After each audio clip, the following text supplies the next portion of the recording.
చెంపకి చుక్కని పెట్టి పాదాలకి పారాణి పూసి చేతికి గాజులు వేసి కస్తూరి నుదుట దిద్ది ముత్యానికి ముస్తాబే చేసి మా హృదయాలను బోయిలుగా మలచిన ఈ పల్లకిలో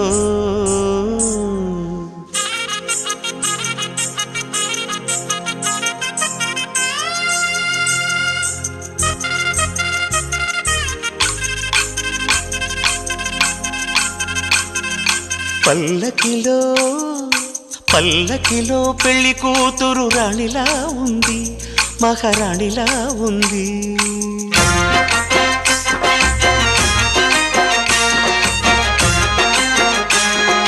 రాణిగారికి సిగ్గులు వచ్చే, రాజుగారికి చిరునవ్వొచ్చే ఈ ఇద్దరి